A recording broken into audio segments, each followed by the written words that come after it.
¿Qué es lo que estamos pidiendo? Obviamente estamos pidiendo nosotros la absolución de todos los cargos y obviamente con ello también que se restituya el honor y finalmente lo que no debió haber sido mellado por parte de la política, en este caso del propio Congreso. Estamos aquí en los estudios centrales de Exitosa con Miguel Pérez Arroyo, abogado de Kenji Fujimori, al cual le damos la bienvenida. Muy buenas noches, abogado. Bienvenido a Exitosa. Buenas noches, Catius. Buenas noches, Pedro. Doctor Pérez, ¿qué tal? Buenas noches. ¿Por qué cree usted que tiene que absolverse a Kenji Fujimori de este caso Los Mamanivideos, en la cual para muchos es el protagonista de estas negociaciones que se habrían generado para captar votos en contra de la vacancia de Pedro Pablo Kuczynski en 2018? A ver, en primer lugar, agradezco la invitación a tu programa, a este programa vuestro.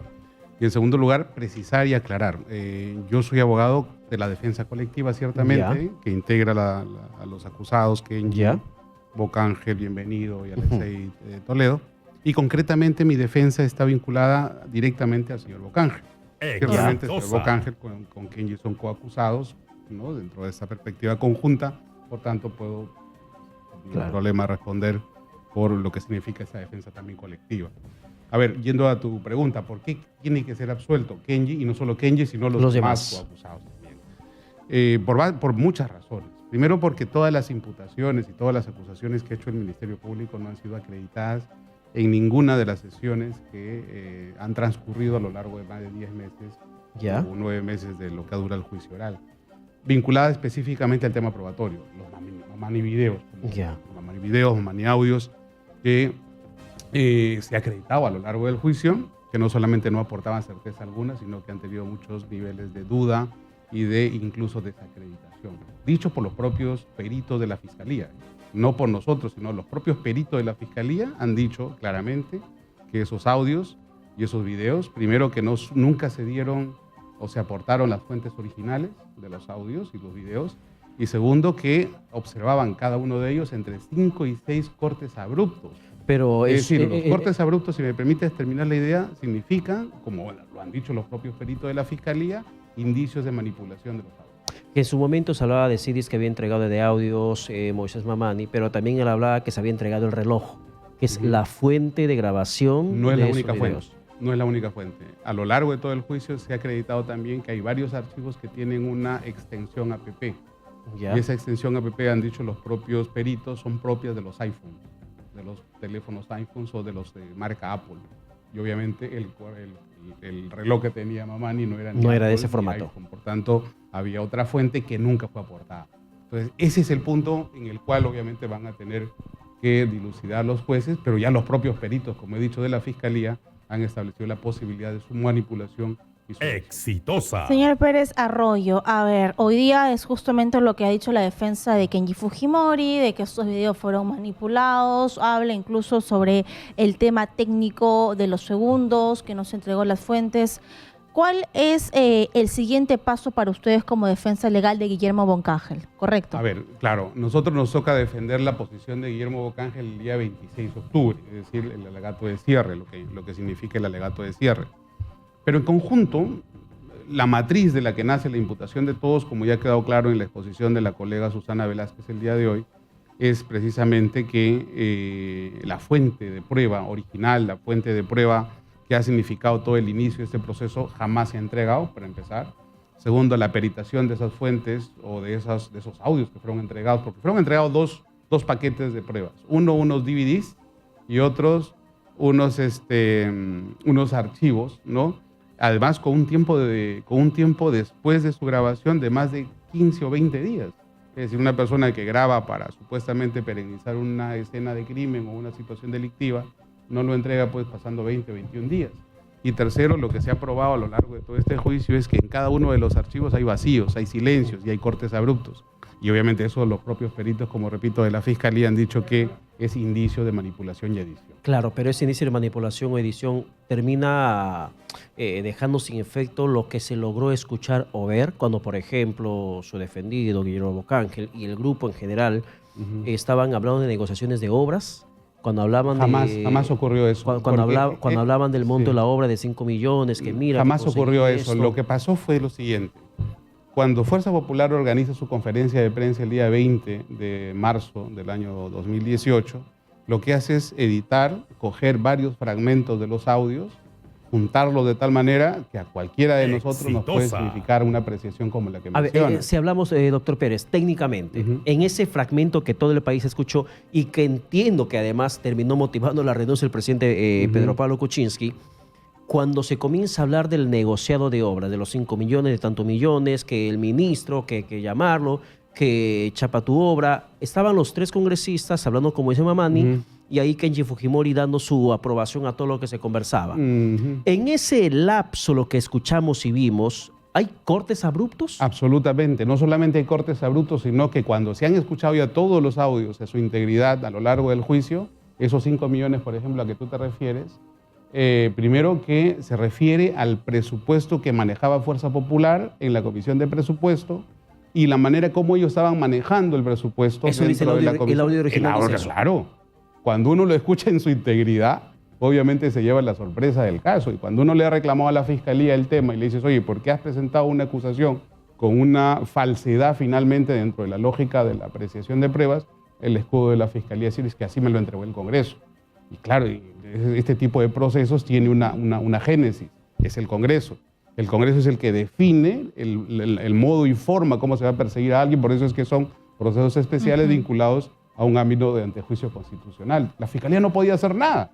Y como no podía hacer nada, simplemente lo que hizo fue coger lo que le mandó el Congreso, editado, manipulado, pegado y todo lo demás, con la finalidad en ese momento de excluir a los famosos Avengers, que era Cambio 21, quitarlo de la escena política, pero a su vez también conseguir que los sustitutos luego finalmente les reemplazaran y coger la mayoría parlamentaria que en su momento ellos habían perdido producto de esta decisión, esta disidencia de los 11 o 12 congresistas que estaban integrando este bloque de Fuerza de Cambio 21. ¿no? Así es. Ahora, según la defensa del señor Fujimori, supongo que está muy alineada a su opinión.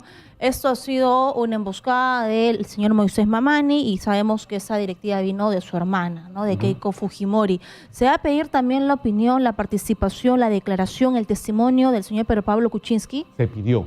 El señor Pedro Pablo Kuczynski fue a juicio como testigo.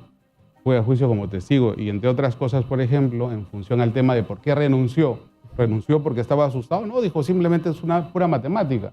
Yo renuncié porque si no renunciaba me vacaban al día siguiente. Porque la cuenta de votos en ese momento implicaba de que yo iba a salir vacado. O sea, ¿para qué esperar a un maltrato adicional? Esa fue la respuesta del señor Kuczynski en el juicio. Ya, la respuesta de Kuczynski políticamente, matemáticamente estaba vacado. Y para salir con más decoro termina renunciando, aunque sea por la puerta falsa. Eso fue lo que dijo en el juicio. Sin embargo, ¿dónde queda en todo caso la negociación de los votos? Porque lo que se presume, más allá de la manipulación de audios, había negociación de votos para que se le salve de la vacancia a Pedro Pablo Kuczynski. Cuando uno habla de negociación, habla de pacto corrupto.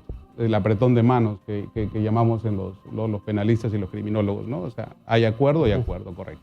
Pero si tú te fijas en el audio, que aun cuando fue manipulado, editado y tal, en la grabación de Kenji Fujimori, la conversación en la que participa Kenji y mi defendido, el señor Bocángel también, el señor Kenji le dice a Moisés Mamani, bueno, Moisés, le dice, tú podrás votar como quieras, si tú piensas diferente, vota como quieras.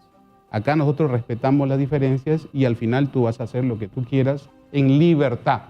¿Dónde está el pacto corrupto? ¿Dónde está el pacto corrupto? ¿Y para qué le convocaron a la reunión? No hubo una convocatoria. Y también se ha acreditado en el juicio que el señor Mamani es el que busca en las oficinas al señor Kenji. Era un día en el que había un pleno, terminaba el pleno y todo el mundo se iba a sus tierras porque la siguiente semana era la semana de representación. Él lo busca y él busca hablar con él y él comienza a meter frases, hechos, situaciones. Una frase bastante sentida de Mamani, en el sentido de decía, me da pena que tu papá vuelva a la cárcel, oye, tengo miedo que tu papá vuelva a la cárcel porque yo soy albertista, yo soy fujimorista de los 90. Es decir, estaba actuando pues como un sujeto que estaba provocando situaciones para que políticamente se aprovechara y penalmente luego finalmente se llevara el caso en el que estamos ahorita en un juicio oral. Así es, pero es un caso emblemático, ¿no? El país entero tiene en el subconsciente, recuerda esta negociación por los Mamani videos, el señor ya falleció, el ex parlamentario. ¿Qué es lo que está pidiendo, como usted ha mencionado, los parlamentarios y principalmente su defendido Guillermo Bocángel, ¿no? Ex parlamentario? Así es. A ver, dos cositas aquí.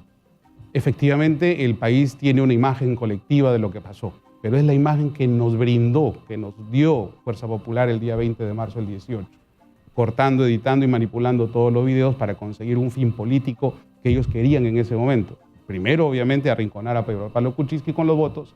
Segundo, desaparecer a Kenji Fujimori y el resto de congresistas vinculados a él. Y tercero, obviamente, la vacancia o, en este caso, la renuncia del presidente PPK. El primer punto. ¿Qué es lo que estamos pidiendo? Obviamente estamos pidiendo nosotros la absolución de todos los cargos y obviamente con ello también que se restituya el honor y finalmente lo que no debió haber sido mellado por parte de la política, en este caso del propio Congreso. Fíjate, un detalle aquí. Cuando se produce la resolución legislativa que finalmente inhabilitan o en este caso suspenden y separan del Congreso a Kenji, a Bocángel y a Bienvenido Ramírez, dice la Constitución claramente que se votará sin la participación de la Comisión Permanente, ¿correcto? Eso es lo que dice la Constitución y el reglamento. Pero lo que pasó fue, en realidad, el 6 de junio, que votaron 20 miembros de la Comisión Permanente. Se anuló la primera votación y se sacó otra votación el día siguiente, el 7 de junio. Exitosa. Y ahí volvieron a votar 8 miembros de la Comisión Permanente. Díganme ustedes si esa votación y esa resolución legislativa era legal. No es legal, pero obviamente la Fiscalía, como ellos mismos dicen, nosotros actuamos conforme lo que nos da el Congreso. Y por eso obviamente también hay un tema constitucional que estamos pidiendo, que es la anulación de esa resolución legislativa. Sin embargo, doctor Pérez, entendiendo que había en la información que usted maneja una manipulación del Congreso o desde la bancada básicamente de Fuerza Popular para identificar de dónde surgió la denuncia, ¿se va a tomar alguna acción legal contra aquellos que han propiciado este escenario? A ver, lo que estamos preocupados definitivamente es salir de ese tema airosos y creo que lo hemos conseguido. Ya, logran salir probar. airosos. Por ejemplo, recuerdo claramente al expresidente del Congreso y ex candidato presidencial, el señor Daniel Salaverry, enérgicamente hablando sobre los mamanivideos. Esto me hacía rememorar muchísimo lo que pasó con el tema de los vladivideos. Casi nos llevaron a ese extremo. Mamanivideos, un presidente acusado de estar comprando votos a través de 3 congresistas, lo presentaron al país. Si todo eso que han presentado en ese instante ha estado manipulado, ¿va a quedar impune? Obviamente no tendría por qué, pero esa va a ser una decisión del señor Bocángel, del señor Kenji Fujimori y de Bienvenido Ramírez. Por lo menos políticamente van a verse restituidos en su honor y van a verse restituidos además en el prestigio político que ellos nunca debieron haber perdido. Lo demás dependerá de la decisión que ellos tomen en su momento. Porque sería ir y acusar a la lideresa, ¿no? Keiko Fujimori. Como repito, ese es un tema de decisión de ellos, ¿no? En este caso, hoy Kenji Fujimori ha dicho que él ya perdonó, pero obviamente el perdón es un perdón moral, personal. Lo jurídico está todavía latente y está pendiente de una resolución final, ¿no? Así es. A ver, solamente para recordar, ¿qué es lo que está pidiendo la Fiscalía contra su defendido Bueno, Guillermo la Fiscalía Bocángel? está pidiendo para todos 12 años de prisión. 12 años. O sea, 130.000 soles de reparación. 130.000 soles de reparación. Exitosa. Y 183 meses de inhabilitación política. para cargo público, así es. ¿Y qué viene en este juicio? ¿En qué queda? ¿En qué etapa estamos en estos Ya momentos? estamos en alegatos de cierre. Es decir, ya el día de hoy ha formulado alegato de cierre la defensa de Kenji Fujimori. La siguiente semana lo hace la defensa de Bienvenido Ramírez y de Alexei Vallejos, Toledo Vallejos. Y la subsiguiente, es decir, yo soy el último, que cierra además los alegatos de cierre con el señor Bocángel. O sea, estaríamos en por lo menos un mes para conocer una sentencia, una decisión. Un mes y una semana más. Por lo menos, para saber si es que el Poder Judicial termina admitiendo lo que pide la Fiscalía con todo lo que acaba de mencionar. Es muy complicado que la admita, porque los propios peritos de la ustedes. Fiscalía, como digo, que es la prueba fundamental, ha dicho que hay indicios de manipulación. Pero si existe esa posición de peritaje, ¿por qué es que la Fiscalía sostiene aún su acusación? Porque simplemente es su labor. La Fiscalía tiene esa función de persecución, siempre. Es muy difícil, Pero un 1%. Pero sin la base, sin la prueba necesaria, que es son su los labor, audios y videos. es su labor y hay que entender la labor y respetar la labor de la Fiscalía también, ¿no? Así como ellos respetan la labor de la defensa en este caso. Bueno, queda en manos del Poder Judicial. Así es, así es. Bien, muchísimas Muchas gracias. doctor. gracias.